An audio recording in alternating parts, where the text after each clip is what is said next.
ನನ್ನ ಜೊತೆಲಿ ಇರಲಿ ಅಂತ ಏನು ಮಾಡ್ತಾನೆ, ಲೋಟನನ್ನ ಕರ್ಕೊಳ್ತಾ ಇದ್ದಾನೆ.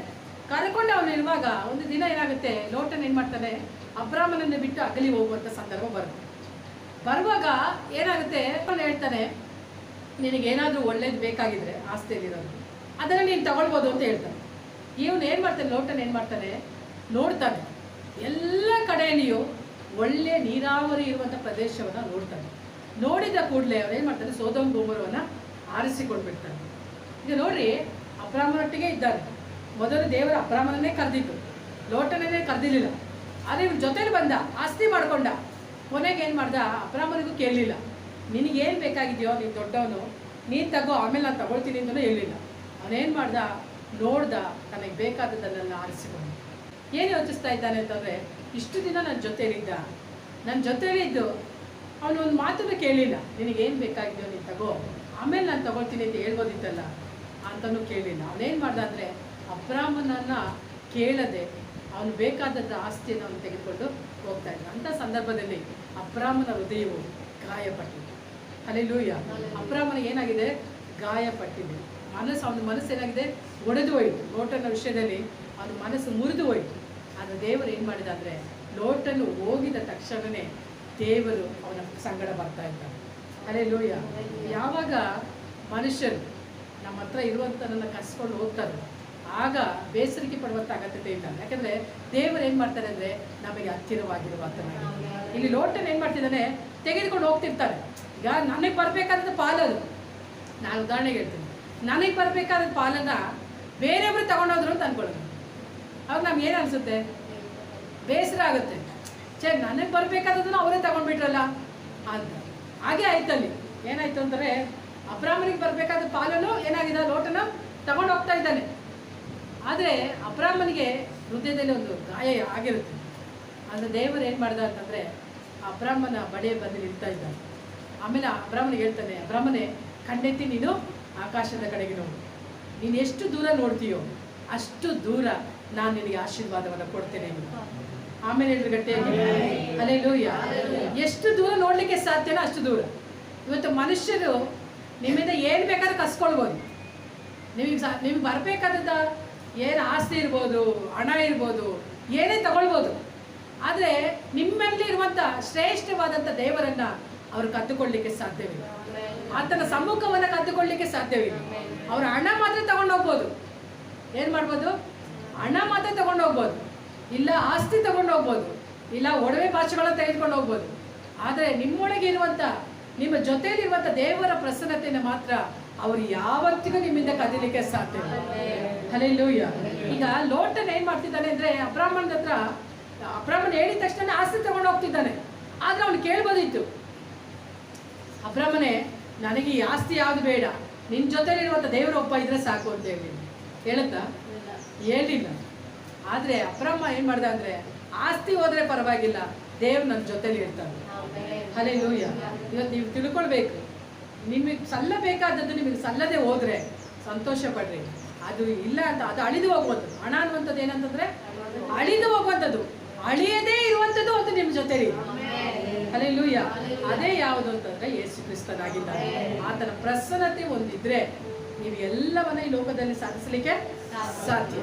ಅಬ್ರಾಮನ ಏನು ಮಾಡ್ದ ಅಂತಂದರೆ, ಅಯ್ಯೋ ತಗೊಂಡೋಗ್ತೀಯಾ, ತಗೊಂಡೋಗು, ಎಷ್ಟು ದಿನ ಬದುಕ್ತೀಯ ನೀನು?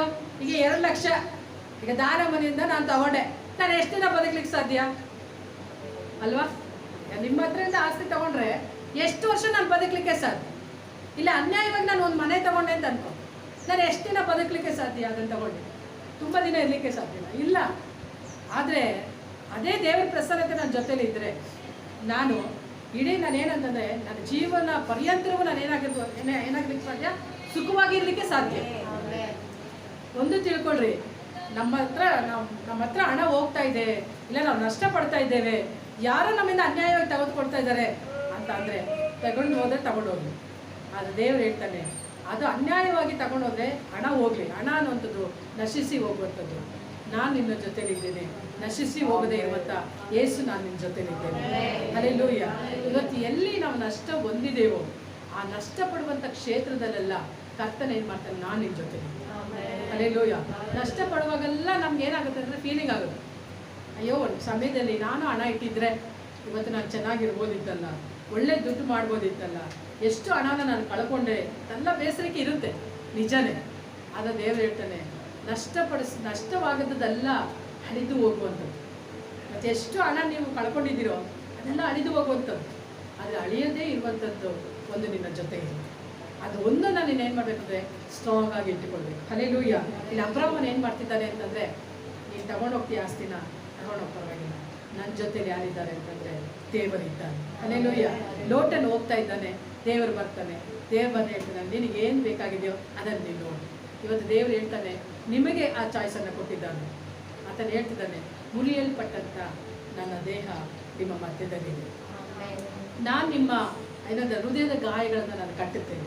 ಮನುಷ್ಯರು ನಿನ್ನಿಂದ ಏನನ್ನು ತೆಗೆದುಕೊಂಡು ಹೋಗಿದ್ದಾನೆ, ಒಂದು ವೇಳೆ ನಿನ್ನಲ್ಲಿರುವಂಥ ಸಮಾಧಾನವನ್ನು, ಸಂತೋಷವನ್ನು, ನಿನ್ನಲ್ಲಿರುವಂಥ ನೆಮ್ಮದಿಯನ್ನು, ನಿನ್ನ ಐಶ್ವರ್ಯವನ್ನು ಏನೆಲ್ಲ ಕದ್ದಿದ್ದಾನೋ ಅದೆಲ್ಲವನ್ನು ಅವನು ಕದ್ದುಕೊಂಡು ಹೋಗಲಿ. ಆದರೆ ನಾನು ಏನು ಮಾಡ್ತೀನಿ ಅಂದರೆ ನಿನ್ನ ಜೊತೆಲಿ ಇದ್ದು ನಿನ್ನನ್ನು ನಾನು ಏನು ಮಾಡ್ತೀನಿ, ಉದ್ಧಾರ ಮಾಡುವಂತನೂ ಆಗಿದ್ದೇನೆ. ಹಲ್ಲೆಲೂಯಾ. ನಿನ್ನ ಗಾಯವನ್ನು ನಾನು ಗುಣಪಡಿಸ್ತೇನೆ. ಅಂದರೆ ಕಣ್ಣೆತ್ತಿ ನೋಡುವಂಥ ಒಂದು ಕಾರ್ಯವನ್ನು ಕರ್ತನೆ ಮಾಡಿದರೆ ನಿಮಗೆ ಕೊಟ್ಟಿದ್ದ. ಅದಕ್ಕೆ ದಾವೀದನು ಹೇಳ್ತಾನೆ, ನಾನು ಕಣ್ಣೆತ್ತಿ ಪರ್ವತಗಳ ಕಡೆಗೆ ನೋಡ್ತೇನೆ, ಆ ಥರ ಸಹಾಯವ ಎಲ್ಲಿಂದ ಬರೋದು ಅಂತ ನೋಡುವಾಗ ಭೂಮಿ ಆಕಾಶಗಳನ್ನ ಸೃಷ್ಟಿಸಿದ ಯೆಹೋವನೇ. ಯಾರ ಬಳಿಯಲ್ಲೂ ನೋಡ್ತಾ ಇಲ್ಲ, ಯಾವ ಮನುಷ್ಯನನ್ನು ನೋಡ್ತಿದ್ದಾಗ ಅವನು ಹೇಳ್ತಾನೆ, ನಾನು ನಿನ್ನನ್ನೇ ನೋಡ್ತೇನೆ. ದಾವೀದನ ಜೀವಿತದಲ್ಲಿ ನೋಡ್ತೇವೆ, ದಾವೀದನಿಗೆ ಅಪ್ಪ ಅಮ್ಮ ಇರಲಿಲ್ವಾ? ದಾವೀದನಿಗೆ ಅಪ್ಪ ಅಮ್ಮ ಇದ್ದಿರ್ತಾನೆ, ಅಣ್ಣ ತಮ್ಮಂದ್ರೆ ಇದ್ರು, ದಾವೀದನಿಗೆ ಬಂಧು ಬಳಗ ಇದ್ರು, ದಾವೀದನಿಗೆ ಎಲ್ಲರೂ ಇದ್ರು. ಆದರೆ ದಾವೀದನ ಅನುಭವದಲ್ಲಿ ಏನು ಹೇಳ್ತಿದ್ದಾನೆ, ದೇವರೇ, ನಾನು ನನ್ನ ಸಮಸ್ಯೆಗಳ ಮಧ್ಯದಲ್ಲಿ ಕಣ್ಣೆತ್ತಿ ನಾನು ನಿನ್ನನ್ನೇ ನೋಡ್ತೇನೆ. ಹಲ್ಲೆಲೂಯಾ. ನನಗೆ ಸಹಾಯ ಬರೋದಾದರೆ ಯಾರಿಂದ ಬರುತ್ತೆ? ಯೆಹೋವನಿಂದಲೇ ಬರುವಂಥದ್ದಾಗಿರುತ್ತೆ. ಏನಿಸ್ತೇ? ಇವತ್ತು ನನಗೇನು ಬೇಕಾಗಿದೆಯೋ ಅದನ್ನು ಅಪ್ಪನ ಹತ್ರ ಕೇಳ್ತಿಲ್ಲ, ಅಮ್ಮನ ಹತ್ರ ಕೇಳ್ತಿಲ್ಲ, ನಾನು ಯಾರ ಹತ್ರ ಕೇಳಬೇಕು? ಯಾರ ಹತ್ರ ಕೇಳಬೇಕು? ಕಣ್ಣೆತ್ತಿ ಯಾರನ್ನ ನೋಡಬೇಕು? ಯೆಹೋವನನ್ನೇ ನೋಡಬೇಕು. ಯೆಹೋವನನ್ನ ನೋಡುವಾಗ ಕರ್ತ ನಮ್ಗೆ ಏನು ಮಾಡ್ತಾನಂತೆ? ಅನುಗ್ರಹಿಸುವಾತನಾಗಿದ್ದಾನೆ. ಅದನ್ನೇ ಅಬ್ರಾಮನೆ ಕಲಿಸ್ಕೊಡ್ತಿದ್ದಾನೆ.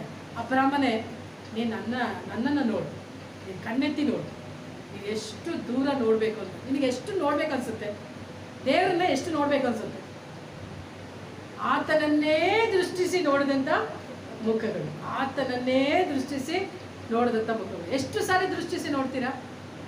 ಎಷ್ಟು ಸಮಯ ದೃಷ್ಟಿಸಿ ನೋಡ್ತೀಯ?